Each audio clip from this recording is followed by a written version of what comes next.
Assalamualaikum warahmatullahi wabarakatuh. Ya, langsung jawab soal aja biar cepat. Nomor satu, kayak dalam beberapa kasus terjadi tumpang tindih kewenangan antara DPR, DPRD, dan pemerintah pusat. Evaluasilah bagaimana tugas dan fungsi lembaga tersebut dalam mempengaruhi efektivitas proses legislasi. Jadi gini ya, dari karena tumpang tindih tuh nggak bagus kan. Jadi karena ada akan yang peraturannya tuh jadi ribet gitu. Kayak misalkan contoh relevannya, DPD mau ngusulin beberapa undang-undang buat daerah nih, buat apa, kepentingan daerah-daerah. Tapi karena butuh persetujuan DPRD sama pusat, jadi kalau misalkan dianya nggak ngehirawin gitu kan, ngebiarin, itu bakal jadi masalah. Jadinya terlambat udah terus jadi nggak efektif gitu kan. Pokoknya ribet tuh Bang Tidi, jadi nggak efektif sama memperlambat peraturan juga ya gitu. Relevannya juga ada tadi kan. Yang kedua, sebutkan dan jelaskan fungsi dan tugas 8 lembaga. Yang pertama ada MA, MK, eksekutif ya presiden, ada DPR, DPRD, BK, BPK, sama komisi apa sih yang YK tuh, KY. KY tuh komisi yudisial ya, sama MPR. Lama banget ya. Jadi di MPR ini itu apa sih namanya, kayak menetapkan undang-undang gitu ya, undang-undang. Terus dia MPR juga bisa memberhentikan presiden karena jabatan mereka sama, setara. Terus yang kedua ada presiden. Presiden itu di apa sih namanya, eksekutif. Eksekutif itu jadi dia yang ngatur semua, dia yang menetapkan, dia yang melakukan lah, mengeksekusi lah ibaratnya. Terus yang ketiga ada DPR itu yang mengesahkan undang-undang juga kan. Jadi kayak dari misalkan DPD mau menetapkan undang-undang, ke DPR dulu persetujuan. Presiden juga mau menetapkan undang-undang, ke DPR dulu, dia yang mengesahkan, dia yang mewakili kita juga, dia yang buat undang-undang. Terus yang itu ada DPRD. DPR tuh dia memberikan pertimbangan juga undang-undang kan. Jadi di antara DPR dan DPRD tuh memberikan pertimbangan juga kan. Ya, dia yang mewakili daerah. Terus ada Mahkamah Agung, MA, Mahkamah Agung. Ya yang ini apa? Yang itu loh.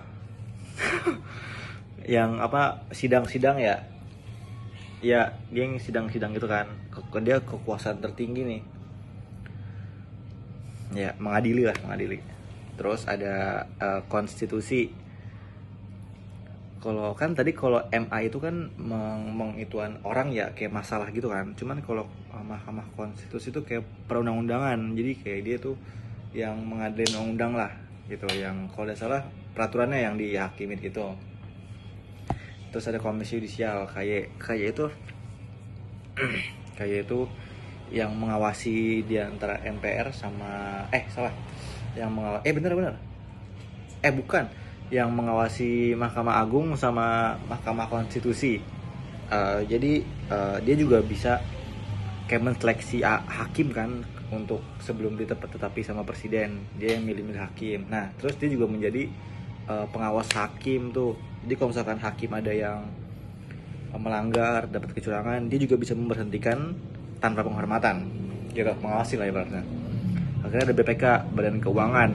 Badan Keuangan tuh dia yang mengatur keuangan, dia yang tanggung jawab.